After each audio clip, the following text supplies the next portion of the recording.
नमस्कार. तुमचं स्वागत आहे आपल्या आवडत्या पॉडकास्टमध्ये लोककथा आणि संस्कृती. आपण जेव्हा अडचणीत असतो तेव्हा उत्तर हवं असतं, लगेच, स्पष्ट शब्दात. पण कधी कधी आयुष्य असं उत्तर देतं जे ऐकायला शब्दच नसतात. आजची गोष्ट आहे त्या क्षणाची जेव्हा श्रीकृष्ण मौनात बोलले आणि अर्जुन ऐकत राहिला. कुरुक्षेत्रावर रणशिंग वाजत नव्हती. घोडे शांत उभे होते. धूळ हवेत स्थिर होती.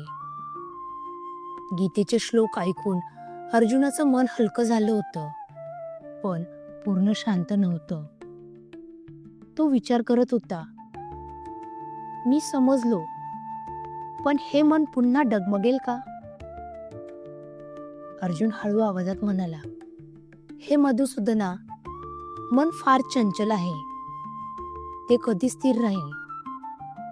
तो उत्तराची वाट पाहत होता, श्लोकाची, समजावणीची, पण काहीच नाही. श्रीकृष्ण शांत बसले होते, डोळे अर्धवट मिटलेले, चेहऱ्यावर विलक्षण शांती. क्षणभर अर्जुनाला वाटलं कदाचित त्यांनी ऐकलंच नाही. तो थोडा अस्वस्थ झाला.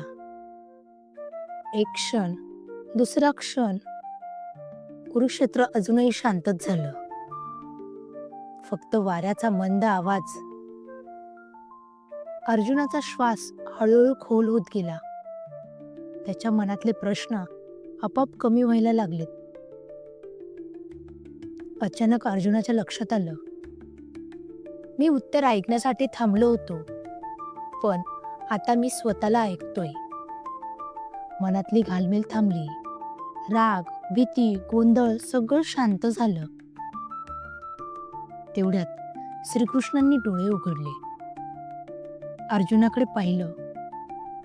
कोणताही शब्द नाही, पण ती नजर म्हणत होती, आता तुला कळलं. अर्जुनाचे डोळे ओलावलेत. तो हळूच म्हणाला, प्रभू, मला आता उत्तर नकोय. मला कळलं, मन शांत करण्यासाठी शब्दाची गरज नसते. तो नतमस्तक झाला. आपण सगळे अर्जुन आहोत. आपण सगळे प्रश्न विचारतो, कामाबद्दल, नात्यांबद्दल, आयुष्याबद्दल, पण कधी कधी उत्तर येतं ते शांततेतून. श्रीकृष्ण सांगतात, मनाला उत्तर नको असतं, मनाला शांती हवी असते.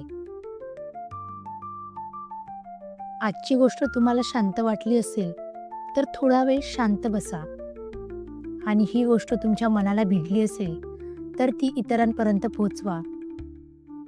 अशाच खोल, शांत भारतीय संस्कृतीतल्या कथा ऐकण्यासाठी पुन्हा भेटूया.